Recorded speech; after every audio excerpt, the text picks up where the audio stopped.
नमस्कार दोस्तों। सोचिए अगर एक दिन आपके घर काम करने आई एक मासूम सी लड़की अचानक ही आप पर एक ऐसा आरोप लगा दे जिससे आपकी पूरी ज़िंदगी, आपका करियर, आपकी इज्जत एक पल में ही बर्बाद होने के कगार पर पहुंच जाए, तो आप क्या करेंगे? आज की कहानी बिल्कुल ऐसी ही है। कहानी की शुरुआत होती है एक छोटे मोटे एक्टर्स मानव से। एक दिन उसके घर की घंटी बजती है, दरवाज़ा खुलता है, सामने एक अनीता नाम की सुंदर लड़की खड़ी होती है। वो बताती है कि शोभा आंटी बीमार है, अगले 10 दिनों तक वो घर के काम नहीं संभाल पाएंगी।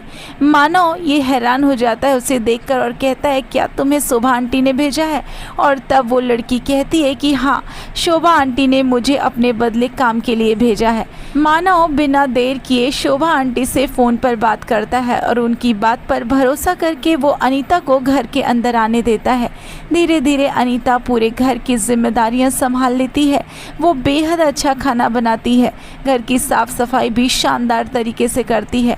हर काम वो इतनी ईमानदारी से करती है कि कुछ ही दिनों में मानव का पूरा भरोसा वो जीत लेती है। अनीता खुद को उसकी बहुत बड़ी फ़ैन भी बताती है। दोनों में काफ़ी नज़दीकियाँ बढ़ती है, दोनों एक दूसरे से घुल मिल जाते हैं। हंसना, खेलना, मुस्कुराना सब कुछ होने लगता है और सब कुछ सामान्य दिखाई देता है। लेकिन दोस्तों, असली खेल तो अभी शुरू होना बाकी था और अब यहीं पर अनीता कुछ ज़्यादा ही आगे बढ़ने की कोशिश करती है। वो बार बार मानव के करीब आने की कोशिश करने लगती है। मानव बहुत जल्दी ये भाप जाता है और अनीता से कहता है कि मैं कुछ दिनों के लिए बाहर जा रहा हूँ और तुम भी अपनी घर चली जाओ और फिर शोभा आंटी को वापस भेज देना काम पर। और फिर 3 दिन बाद मानव जब वापस लौटता है तो अचानक ही शोभा आंटी मानव के घर पहुंच जाती है। उनके साथ अनीता भी होती है जिसकी आंखों में आंसू होते हैं। शोभा आंटी बताती है कि अनीता लगातार रो रही है और किसी से कुछ भी नहीं बता रही और तभी अनीता ऐसा आरोप लगाती है जिसे सुनकर मानव के खुद ही होश उड़ जाते हैं। अनीता साफ साफ कहती है कि मानव ने उनके साथ ज़बरदस्ती करने की कोशिश की है, उनके साथ गलत हरकत की है। मानव घबरा जाता है और तुरंत ही कहता है कि ये सब कुछ झूठ है, लेकिन अनीता बड़ी ही चालाकी से पूरी कहानी रचती है। वो कहती है कि पहले दिन से ही मानव उस पर बुरी नज़र रखता था, उसका आधार कार्ड अपने पास रख लिया था, उसे गलत तरीके से छुआ करता था। आखिर एक दिन कमरे में अकेला पाकर उस पर हमला बोल दिया। मानव बार बार कहता है कि ये सब कुछ झूठ है। वो मानता है कि एक पल के लिए उसका मन ज़रूर डगमगा गया था, लेकिन उसने खुद को संभाल लिया था और उसने कोई भी गलत काम होने नहीं दिया। लेकिन अब उसकी बात पर यकीन कौन करता? शोभा आंटी भी असमंजस में पड़ जाती हैं। उन्हें समझ में नहीं आता कि आखिर सच कौन बोल रहा है। आखिर वो कहती है कि अब तो फैसला पुलिस ही करेगी और बस यही सुनकर मानव के तो पैरों तले ज़मीन ही खिसक जाती है। उसे अपनी बेगुनाही से ज़्यादा अपने करियर की चिंता सताने लगती है। उसे डर होता है कि अगर ये खबर मीडिया तक पहुंच गई तो बिना कुछ साबित हुए उसका करियर पूरी तरह से चौपट हो जाएगा। और तभी उसका एक दोस्त उसे सलाह देता है कि हो सकता है कि ये पूरा मामला पैसों के लिए रचा गया हो और इसीलिए अनीता को बुलाकर सीधे सवाल पूछता है मानव कि आखिर तुम कितने पैसे लोगी चुप रहने के। अनीता बिना एक पल गवाए खुश हो जाती है और कहती है कि 50 लाख रुपए।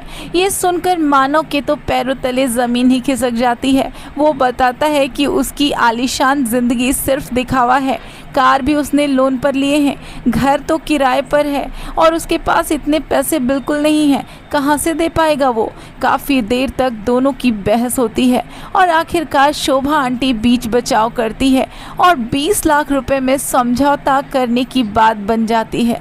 मजबूर होकर बेचारा मानव 2 दिन का समय मांग लेता है। बाहर से तो ऐसा लग रहा है कि वो पैसों का इंतज़ाम करना चाहता है, लेकिन अंदर ही अंदर मानव कुछ और ही प्लान बना चुका था।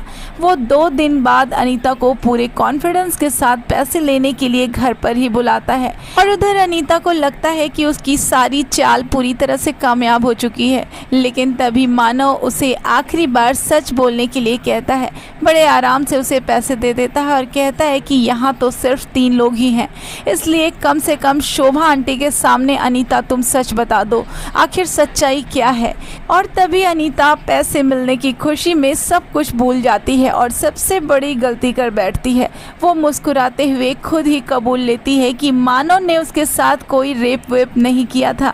उसने खुद ही मानव को बहकाने की कोशिश की थी ताकि बाद में उस पर झूठा आरोप लगाकर मोटी रकम वसूल की जा सके। लेकिन जब मानव ने खुद को रोक लिया तो मैं उसे किस तरह से फंसाती और इसीलिए मुझे ये झूठी कहानी बनानी पड़ी। इतना सुनते ही मानव तो मुस्कुराने लगता है।